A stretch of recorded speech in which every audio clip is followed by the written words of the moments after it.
Hello members, मैंने अभी एक दिन पहले आप लोग को मैसेज किया था कि सारा पेमेंट से रिलेटेड मैं आपको नई खबर दूंगा। तो खबर ये है कि ये सीआरसीएस के पास सारा की चारों क्रेडिट कोऑपरेटिव सोसाइटी की पूरी डिटेल्स मिल गई है सारा के ऑफिस के द्वारा।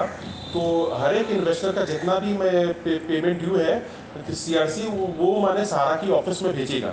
जैसे समझ लीजिए एक इन्वेस्टर को मैंने सारा से एक पर्टिकुलर मेच्योरिटी वैल्यू मिलना है, वो सारा का ब्रांच ऑफिस वेरीफाई करेगा। वो सारा के ब्रांच ऑफिस से वो सारा के जोनल ऑफिस में जाएगा, जोनल ऑफिस वेरीफाई करेगा। फिर वहाँ से वो सारा के हेड ऑफिस लखनऊ जाएगा। फिर हेड ऑफिस इन्वेस्टर को उस पर्टिकुलर मेच्योरिटी अमाउंट को वेरीफाई करके सीआरसीएस को भेजेगा। उसके बाद सीआरसीएस उस अमाउंट को आपके बैंक अकाउंट में डायरेक्ट पेमेंट करेगा।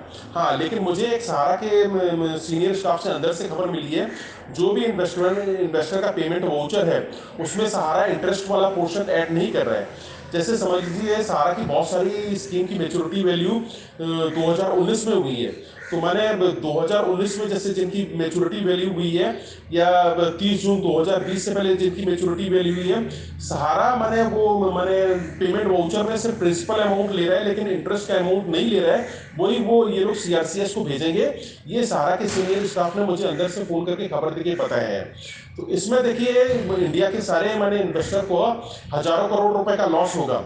एक तरफ तो सारा पिछले 10 साल से अपने न्यूज़पेपर ऐड में बार बार लिख रहा है कि हम इन्वेस्टर को लेट पेमेंट का एक एक दिन का भुगतान करेंगे, और किसी भी इन्वेस्टर को मैंने एक दिन भी लेट पेमेंट का इंटरेस्ट का लॉस नहीं होगा। लेकिन सारा डबल गेम खेल रहा है। एक तरफ तो ये बोलता है कि हम पूरा इंटरेस्ट देंगे लेट पेमेंट का, दूसरी तरफ ये खबर मिली है कि ये अपने सारे इन्वेस्टर के पेमेंट वाउचर में सिर्फ प्रिंसिपल अमाउंट ले रहा है, इंटरेस्ट का नहीं ले रहा है। तो जिनका समझ लीजिए 2019 में मेच्योरिटी डी है, उन सारे इन्वेस्टर को हजारों लाखों रुपए इंटरेस्ट के तौर पे घाटा हो जाएगा। और फिर यदि इन्वेस्टर सहारा के ऑफिस में जाएंगे कि देखिए हमको 4 साल लेट पेमेंट हुआ है, हमें इंटरेस्ट का एक्स्ट्रा इंटरेस्ट नहीं मिला है, तो उस टाइम सहारा देखिए डबल गेम खेलते हुए ये बोल देगा हम क्या करें, हम इसमें कुछ नहीं कर सकते हैं, आपको सीआरसीएस ने भुगतान किया है, आप सीआरसीएस ऑफिस में जाइए। और आप जब सीआरसीएस ऑफिस में जाएंगे तो वो बोलेंगे सहारा ने जितना पेमेंट का डिमांड हमको भेजे हमने उतना भुगतान किया है। तो ये मैंने डबल गेम की बहुत पॉलिटिक्स चल रही है। और सहारा की अभी मैंने मोदी गवर्नमेंट के साथ भी अंदर से खिचड़ी चल रही है। हाँ, तो मैंने अंदर से बहुत कुछ गड़बड़ हो रहा है। और दूसरी एक सबसे इंपॉर्टेंट बात है, सहारा के किसी भी एजेंट ने जब भी किसी सहारा ऑफिशियल को अपने इन्वेस्टर के मेच्योरिटी के बारे में कहा है, तो सहारा के सीनियर ऑफिशियल हमेशा यही बोलते हैं कि आप पब्लिक से कलेक्शन लाइए, फिर उसके बाद उसको पेमेंट करिए। ये कोई बोलने का तरीका नहीं है।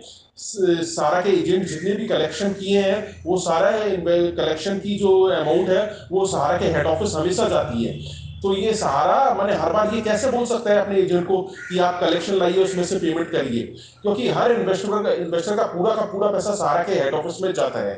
तो ये जो हो रहा है बहुत गलत हो रहा है।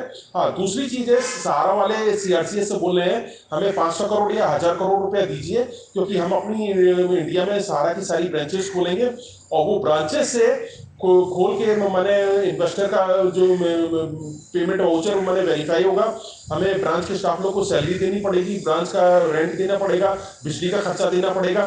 तो मैं एक बात बोलना चाहता हूँ, जब आपको सहारा की 4 क्रेडिट कोऑपरेटिव सोसाइटी से 86,700 करोड़ रुपए मिला था, उसमें से आपने 63,000 करोड़ रुपए अपनी एमबी वैली में भेज दिया था, और 2,253 करोड़ सारा सैलरी अकाउंट में जमा कर दिया था। और उसी मैंने गरीब आदमी के फंड में से आपने 2,253 करोड़ रुपया सुब्रतो राय को एडवांस दे दिया था। ये सब काम आपने काफी इलीगली और अनलॉफुल किया है।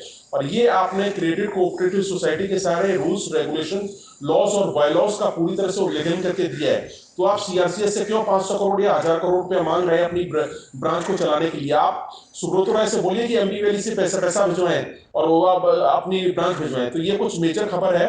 और मैं चीफ जस्टिस ऑफ इंडिया को भी एक ईमेल करने जा रहा हूँ कि सर देखिए आप सीआरसीएस को ऑर्डर करिए कि जितना भी हम लोग का लेट पेमेंट होगा उसका एक एक दिन का हमको पूरा ब्याज मिला जाए, क्योंकि सुप्रीम कोर्ट चीफ जस्टिस के सारे ईमेल आईडी मेरे पास में है।